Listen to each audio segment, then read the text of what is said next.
गुरुर् ब्रह्मा गुरुर् विष्णु गुरुर्देवो महेश्वराय गुरुर साक्षात परब्रह्म तस्मै श्री गुरुवे नमः। और गणेश जी की वंदना के साथ आज हम आपको ले चलते हैं गीता जयंती की सैर पर। तो गीता जयंती पर जाने का यह रास्ता आप देख सकते हो। हर वर्ष की तरह इस साल भी शासन और प्रशासन ने कैसे गीता जयंती को एक बहुत ही बेहतरीन आयोजन बनाने का कितना अच्छा प्रयास किया है। तो ये रास्ता आप देख सकते हो BR चौक से होते हुए और सैन चौक की तरफ, जहाँ से हम 18 मंजिल जो मंदिर है उसकी तरफ चलेंगे। लेकिन रास्ते में आप देख सकते हो कि दीवारों को कैसे बिल्कुल महाभारत के थीम पर उकेर दिया गया है। और नगर परिषद थानेसर की एक बहुत अच्छी पहल है। और इसमें बहुत सारी चीज़ें, जैसे ऋषियों द्वारा अरुणा व सरस्वती के संगम पर शिवलिंग की स्थापना, बहुत सारी ऐसी कहानियाँ, ऐसे उल्लेख लिखे गए हैं दीवारों पर जिनको शायद आम शहरी लोग पहले कहीं नहीं पढ़ चुके होंगे। तो विलोत्मा नामक सुंदरी को पाने के लिए प्राचीन कुरुक्षेत्र पर राज्य करने वाले दो महान पराक्रमी दैत्यों की आपस में लड़ाई यहाँ पर दिखाई गई है। दो भाई हैं। तो बहुत सारे ऐसे उल्लेख हैं, बहुत सारी ऐसी चर्चाएं हैं जो लिखी हुई हैं यहाँ पर। यदा यदा ही धर्मस्य ग्लानिर्भवति भारतीयाभ्युत्थानम् धर्मस्य संगोत्सि कर्मणि। तो बहुत सारी चीज़ें हैं जो पहले से आम जो नागरिक है वो नहीं जानता है। अधर्मियों में भी धर्म था क्योंकि कौरवों के साथ कर्ण था। देखो कितनी सुंदर ये लाइन है। और ये कर्ण का एक चित्र आप देख सकते हो। बहुत सारी इसमें ऐसी चीज़ें यहाँ पर दिखाई गई हैं। युधिष्ठिर द्वारा भाला चलाकर भद्रराज शल्य का वध। युधिष्ठिर से बड़ा कोई भालाधारी नहीं हुआ है, ये सभी जानते हैं। और बहुत अच्छे अच्छे प्रसंग यहाँ पर लिखे गए हैं, संवाद लिखे गए हैं नगर परिषद थानेसर के द्वारा।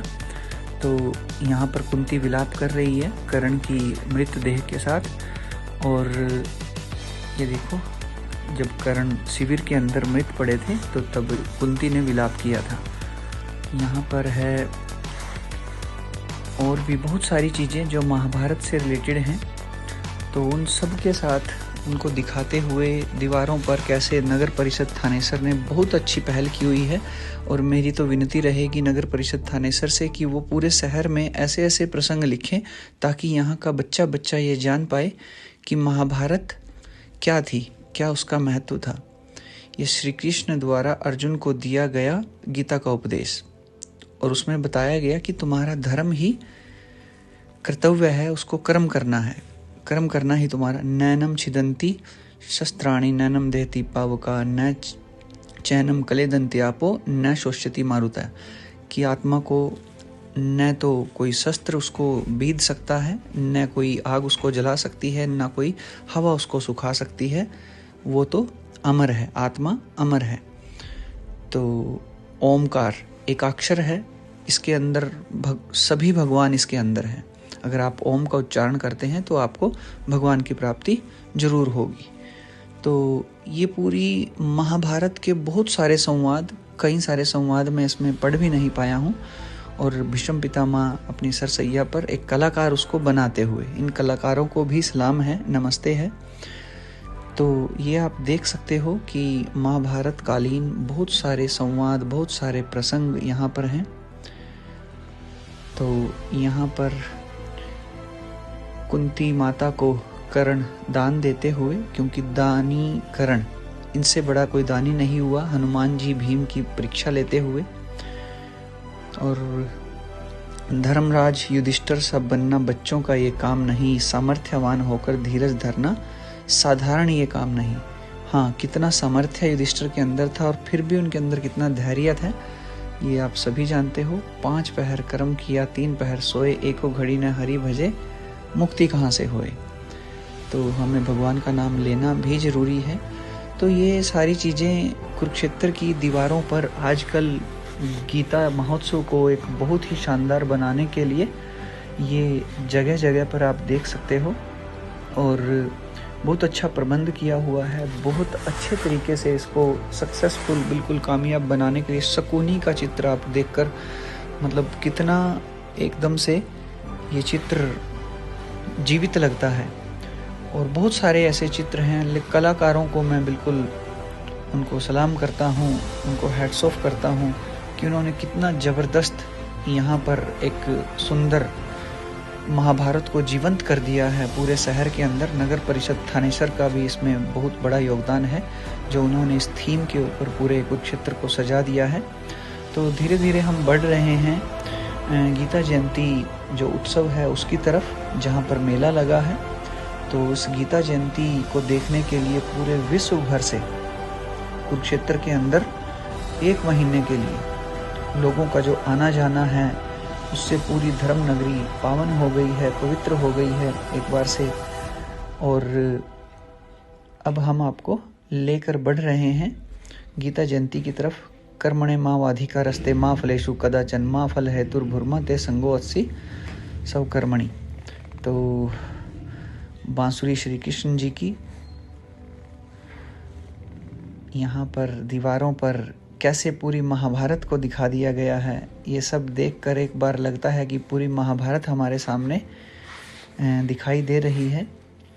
तो बढ़ते हुए अपने गीता जयंती उत्सव की तरफ, और हम अब पहुँच गए हैं ब्रह्म सरोवर पर। उस पवित्र ब्रह्म सरोवर पर अपने बच्चों के साथ मैं भी पहुँच गया हूँ आप लोगों को गीता जयंती के दर्शन कराने के लिए। जो दूर दूर पर बैठे हुए कुरुक्षेत्र के नागरिक हैं, हरियाणा के नागरिक हैं, या पूरे विश्व भर के जो लोग हैं, वो इस मेरे YouTube चैनल से देख सकते हैं गीता जयंती समारोह कैसे, कितनी खिली हुई धूप है यहाँ पर, और चारों तरफ से जो ब्रह्म सरोवर है वो उसको पूरा कवर कर दिया गया है।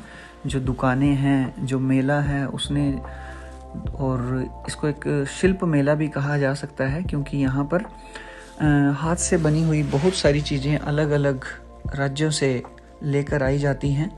जम्मू कश्मीर की झांकियाँ आपको देखने को मिलेंगी, मध्य प्रदेश की झांकियाँ मिलेंगी आपको, 7 सिस्टर्स पूर्वोत्तर जो राज्य हैं हमारे, वहाँ की झांकियाँ मिलेंगी। तो बहुत सारा हाथ का सामान आपको यहाँ पर मिलेगा।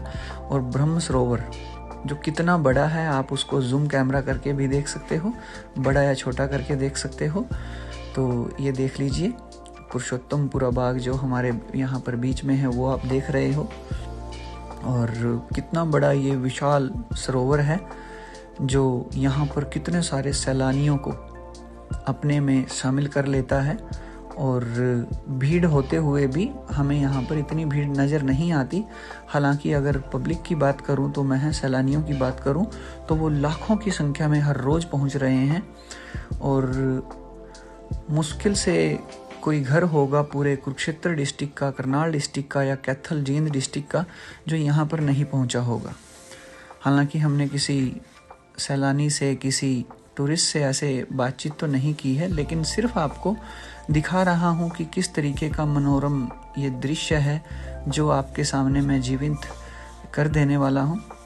ब्रह्म सरोवर का ठंडा पानी, लहरें हवा में बहुत ज़ोर से चलती हैं। यहाँ पर मंदिर के अभी हम पास पहुँच चुके हैं। प्रशासन भी बहुत मुस्तैद है, कहीं कहीं पर थोड़ा सुस्त भी दिखाई देता है। रात भर की अपनी जो ड्यूटी है उससे थोड़ा सा सुस्त भी कभी कभी हो जाता है, और सुस्ताने के लिए जगह जगह पर यहाँ पर बैठने के उचित प्रबंध हैं सैलानियों के लिए भी। और ये इसका जो मेन गेट है कुरुक्षेत्र का, आप यहाँ से वो भी देख सकते हो। और वो 18 मंजिल जो मंदिर है, जिसको आजकल गीता मंदिर के नाम से भी जाना जा रहा है। गीता के 18 अध्याय हैं, और 18 अध्यायों से मैं आपको एक और बात बता रहा हूँ कि आज गीता जयंती के इस उपलक्ष्य पर मैंने भी जो गीता के जो 18 अध्याय हैं उनको पढ़कर पूरा कर लिया है। तो गीता जयंती के ही इस पावन अवसर पर वो कार्य संपूर्ण हुआ है कि मैंने अपनी गीता, श्रीमद् भगवत गीता की जो पुस्तक है उसको पढ़ा है, उसको कंप्लीट किया है। तो ये यहाँ का प्रसिद्ध मंदिर है जो पानी के बीचों बीच, ब्रह्म सरोवर के बीचों बीच आपको दिखाई देता है। और ब्रह्म सरोवर आपको हर तरीके से, हर कॉर्नर से मैं दिखाने की कोशिश कर रहा हूँ, ताकि जो लोग बहुत सालों से बाहर हैं या दूर हैं वो भी अपने इस पावन स्थान स्थली कुरुक्षेत्र का एक उनको दृश्य में दिखा पाऊँ, वो उसका एक नज़ारा ले सकें, देख सकें। सरस मेला के नाम से फेमस है और यहाँ पर बहुत सारे सांस्कृतिक कार्यक्रम, बहुत सारी स्टेज लगी हैं, सांस्कृतिक कार्यक्रम चलते रहते हैं, भजन संध्या चलती रहती हैं। बड़े अच्छे अच्छे आध्यात्मिक जो सिंगर हैं, जो गायक हैं, वो यहाँ पर पहुँचते हैं और पब्लिक की तो जो गिनती है वो बिल्कुल अनगिनत में है। लाखों लोग यहाँ पर आते हैं। सरकार ने पूरा जोर यहाँ पर लगा रखा है और आज मैं आपको 24 तारीख को ये दृश्य दिखा रहा हूँ, 24 नवंबर को। और यहाँ पर 25 नवंबर को भारत के यशस्वी प्रधानमंत्री श्री नरेंद्र मोदी जी पधारने वाले हैं। वो यहाँ पर पधारेंगे और धर्म नगरी कुरुक्षेत्र उनके स्वागत के लिए बिल्कुल बाहें खोलकर तैयार खड़ी है। और यहाँ पर ये सौभाग्य होगा कुरुक्षेत्र वासियों का भी कि हमारे यशस्वी प्रधानमंत्री श्री नरेंद्र मोदी जी कल यहाँ पर पधार रहे हैं, जिनके लिए बहुत ही भव्य आयोजन किए हुए हैं, बहुत ही भव्य तरीके से पूरी व्यवस्थाएं हैं वो की जा रही हैं। तो चप्पे चप्पे पर पुलिस है और सफाइयों का भी खासकर ध्यान रखा गया है। और इस पावन सरोवर में नरेंद्र मोदी जी भी यहाँ पहुंचकर अपनी जो हाजिरी है वो लगाने वाले हैं। यहाँ पर दुनिया भर से यहाँ पर सैलानी आते हैं, बहुत सारे फॉरेनर्स भी अब की बार यहाँ पर देखे जा रहे हैं। तो जैसे ही कोई फॉरेनर मुझे मिलेगा मैं आपको ज़रूर दिखाने की कोशिश करूँगा। लेकिन काफ़ी सारे यहाँ पर फॉरेनर्स आए हुए हैं, विदेशी नागरिक आए हुए हैं। शंकर कुल्फ़ी भंडार जो फेमस है यूनिवर्सिटी के अंदर, जिसका स्टॉल लगता है, बहुत ही फेमस है। यहाँ पर एक बहुत ही ये सॉफ्ट टॉयज़, बड़ी अच्छी एक दुकान है। वैसे उसके अंदर मैं आया था तो सोचा आपको ये भी मैं दिखाता चलूँ। तो कुल मिला के एक ये महीना लोगों के लिए भी बहुत ज़्यादा कोई कामकाज इसमें नहीं होता है। यहाँ पर देश भर से कलाकार भी आए रहते हैं जो अपनी प्रतिभा को दिखाते हैं। जैसे कि सामने एक लड़की को आप देख सकते हो, कितनी टैलेंटेड है। हर साल ये गीता जयंती की शोभा बढ़ाते हैं और इनका जो प्रोग्राम है, जो ये कर रहे हैं, करतब कर रहे हैं, ये बहुत ही कामयाब भी जाते हैं और लोग खड़े होकर इनको देखते हैं। और ये देखिए सामने कितनी टैलेंटेड लड़की है, घुटने मोड़कर रस्सी के ऊपर चल रही है और लोग वीडियो बना रहे हैं और इनके माता पिता नीचे खड़े हैं। और अपने इन लोगों को भी सलाम है, क्योंकि ये अपना टैलेंट यहाँ पर दिखा रहे हैं, अपनी प्रतिभा दिखा रहे हैं, अपनी प्रैक्टिस दिखा रहे हैं, अपना अभ्यास दिखा रहे हैं और लोग इनको देखने के लिए यहाँ पर पहुँचते हैं। शिल्प मेला है, बहुत सारे कपड़ों की दुकान है, आप देख सकते हो सामने पुलिसकर्मी भी शॉपिंग करते हुए थोड़ा सा समय निकाल कर।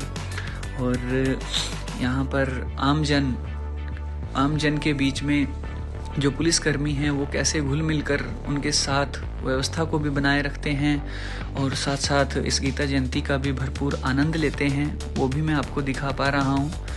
और यहाँ पर ये मेला हर किसी के लिए, चाहे वो वयोवृद्ध लोग हैं, चाहे वो जवान हैं, चाहे वो बच्चे हैं, चाहे वो पुलिस हैं, चाहे वो अधिकारी हैं, ये सबके लिए मेला एक जैसा है। सबको उतना ही आनंद यहाँ पर मिलता है। बड़े बूढ़ों को भी जब वो बचपन में देखा करते थे मेले, तो वो सब दोबारा से देखने का यहाँ पर मौका मिलता है और बड़े अच्छे प्रबंध हैं। तो कुल मिलाकर देखने योग्य ये मेला है। अगर आप लोग अभी तक यहाँ पर नहीं आए हैं तो अभी भी लगभग 15 दिन ये मेला और चलने वाला है और आप लोगों का इंतज़ार कर रहा है। बहुत अच्छे अच्छे झूले यहाँ पर आए हुए हैं। अब हम एंट्री कर चुके हैं, जो झूलों का स्टेशन है उसमें एंट्री कर चुके हैं और बहुत ही खतरनाक भी मैं कहूँगा, बहुत ही ज़्यादा दिलचस्प भी मैं कहूँगा, ऐसे ऐसे यहाँ पर झूले लगे हुए हैं। और अभी जो मेरे साथ मेरे बच्चे आए हुए हैं वो इस झूले के अंदर बैठ चुके हैं, वो अंदर जा चुके हैं। तो घड़ी की सुई के आकार का यह जो झूला आपके सामने है ये मैं आपको दिखा रहा हूँ और काफ़ी ख़तरनाक मुझे लगा। हालांकि मैं तो इसमें नहीं बैठ पाया, मुझे नहीं लग रहा था कि ये मेरे लिए कंफर्टेबल रहेगा, लेकिन मुझे देखना अपने बच्चों को जो इसके अंदर बैठे हैं वो बड़ा अच्छा लगा। और ये झूले के भी मैं आपको यहाँ पे नज़ारे दिखा रहा हूँ और अब लगभग ये भर कर तैयार हो चुका है और विदिन फ्यू सेकेंड्स ये आपको आसमान को छूता हुआ दिखाई देगा और उसके साथ साथ ये आपको ऊपर से कैसे कंप्लीट चक्कर करके आएगा, तो वो एक बहुत ही रोमांचित कर देने वाला नज़ारा मेरे लिए नीचे से है। तो जो उसके अंदर बैठे हैं उनके लिए एक ऐसा नज़ारा होने वाला है, आप लोग अभी महसूस कर सकते हो। ये देखिए, अभी आसमान की तरफ जा चुका है। जो इसके अंदर बैठे हैं वो पहले तो चिल्ला रहे थे खुशी से, लेकिन अब डर से चिल्ला रहे हैं। अब वो डर से चिल्ला रहे हैं। ये देखिए आप, ये कंप्लीट पूरा चक्कर भी करने वाला है। ये देखो कैसे बीच में जाके खड़ा हो गया है, कोई सवारी गिर ना जाए, मुझे ऐसा लग रहा था। पर भगवान की दया से सब अच्छा था और बच्चों को खूब आनंद भी आया। ये देखिए कैसे कंप्लीट करके चक्कर आया है। साथ में और भी झूले यहाँ पर लगे हुए हैं और बहुत अच्छा है नज़ारा है। गीता जयंती महोत्सव आपके लिए, आपका स्वागत करने के लिए तैयार है। धन्यवाद।